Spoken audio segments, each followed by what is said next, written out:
गौतम बुद्ध की कहानी, रस्सी की गांठ। भगवान गौतम बुद्ध अपने शिष्यों को किसी न किसी माध्यम से शिक्षा देते रहते थे। एक बार महात्मा बुद्ध जब अपने शिष्यों को शिक्षा दे रहे थे तो उन्होंने हाथ में एक रस्सी पकड़कर उसमें बहुत सी गांठें दी। उसके पश्चात महात्मा बुद्ध ने वहां पर उपस्थित शिष्यों से प्रसन्न पूछा, क्या यह रस्सी वैसी ही है जैसी गांठें लगाने से पहले थी? एक शिष्य ने महात्मा बुद्ध के प्रश्न का उत्तर दिया। वह कहने लगा कि गुरुजी, एक दृष्टिकोण से देखें तो यह रस्सी वैसी ही है जैसी पहले थी, लेकिन अगर दूसरे दृष्टिकोण से देखें तो रस्सी में 3 गांठें पड़ चुकी है, इसलिए देखने में इसका स्वरूप कुछ बदल चुका है।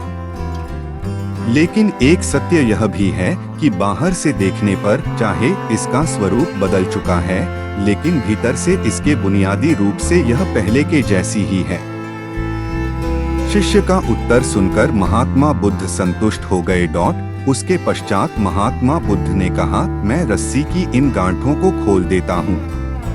महात्मा बुद्ध रस्सी के दोनों सिरों को पूरी ताकत से खींचने लगे। फिर उन्होंने शिष्यों से प्रश्न किया कि क्या इससे गांठें खुल जाएगी? इस शिष्य ने तुरंत उत्तर दिया, नहीं नहीं, इससे तो गांठें और अधिक कस जाएगी। यह सुनकर महात्मा बुद्ध ने पुनः एक प्रश्न किया, इन गांठों को खोलने का क्या समाधान होना चाहिए? शिष्य तुरंत बोला, गुरुजी, हमें इन गांठों को ध्यान से देखना चाहिए कि इसकी गांठें कैसे लगाई गई है। उसके पश्चात इनको खोलने का प्रयत्न करना चाहिए। शिष्य का उत्तर सुनकर महात्मा बुद्ध मुस्कुराते हुए बोले कि जीवन का यही सूत्र मैं आप लोगों को समझाना चाहता हूँ। आप जीवन में जब कभी भी किसी समस्या में फंसे तो सबसे पहले उस समस्या का कारण ढूंढें और फिर उसका निवारण करें। व्यवहारिक जीवन में लोग समस्या का कारण जाने बिना ही उसका समाधान ढूंढने की कोशिश करते हैं, जिस कारण उनको उचित परिणाम नहीं मिल पाता।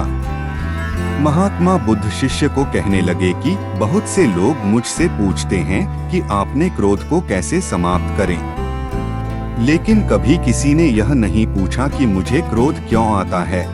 ऐसे ही लोग मुझसे पूछते हैं कि अहंकार को कैसे समाप्त करूं, लेकिन कोई यह जानने की कोशिश नहीं करता कि आखिर अहंकार का बीज उनके अंदर कैसे उत्पन्न हुआ। जैसे रस्सी में गांठें लगाने के बाद भी उसका वास्तविक स्वरूप नहीं बदलता, वैसे ही व्यक्ति में चाहे जैसे भी अवगुण पैदा हो जाए, उसके अंदर की अच्छाई कभी समाप्त नहीं होती।